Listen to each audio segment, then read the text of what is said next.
इंतकाल तो हो चुका लेकिन कोई यहाँ पूछने तक नहीं आया और अब ये घर को ताला लगा दिया जा चुका है और उनके जो बच्चे हैं उनको कराची उनकी डेड बॉडी को ले जा चुके हैं। अस्सलाम वालेकुम नाज़रीन, पाकिस्तान स्पेशल के साथ आपका मेज़बान हैदर अली हाजिर खिदमत। नाज़रीन, जैसा कि आप सबके इल्म है, माजिद जहांगीर साहब जिनका एक शोबिज़ इंडस्ट्री में बहुत ही अरूज था, लॉलीवुड के वो बहुत ही फेमस अदाकार थे। 50-50 में से उन्होंने शोहरत पाई।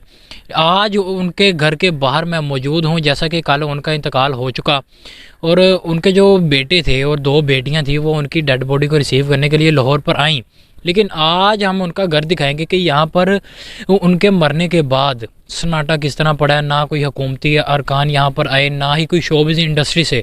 जैसा कि माजिद जहांगीर के अभी बच्चों से हमारी बात हो रही थी, उनका यही कहना था कि वो अपने आप को एक बुलंदी पर देखना चाहते थे और वो बुलंदी इस तरह की है कि कोई उनको ना पूछने वाला ना पूछने की ज़ात। यहाँ पर आप देख सकते हैं कि घर को ताला लगा दिया जा चुका है और ये मलिक रियाज साहब बहरिया टाउन में हम मौजूद हैं। यहाँ तक अभी किसी की रसाई नहीं हुई और ना ही कोई न्यूज़ चैनल यहाँ तक पहुँचा, लेकिन आपको हम ये दिखा रहे हैं कि मलिक रियाज साहब ने उनको ये अपार्टमेंट दिया और वो किस लिए दिया। जब उन्होंने देखा कि वो सड़कों पे मारे फिर रहे हैं, शोहरत की बुलंदियों को तो उन्होंने छू लिया जितना भी छूना था, लेकिन उसके बाद जो उनका हाल हुआ वो आप सब के सामने ही है। वो उन्होंने अपनी गाड़ी पे एहतजाजन एक फ्लैक्स लगाई रखी थी और वो लोगों से खाना मांग के खा रहे थे।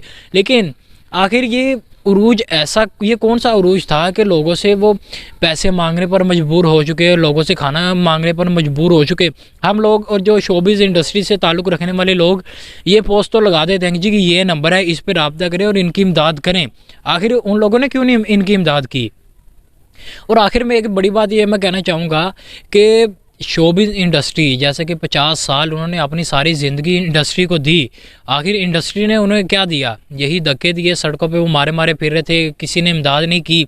चले इंतकाल तो हो चुका लेकिन कोई यहाँ पूछने तक नहीं आया और अब ये घर को ताला लगा दिया जा चुका है और उनके जो बच्चे हैं उनको कराची उनकी डेड बॉडी को ले जा चुके हैं। वहाँ पर ही उनका गुलशन इकबाल में नमाज जनाजा होगा। तब तक के लिए मुझे दीजिए इजाज़त। अल्लाह हाफ़िज़।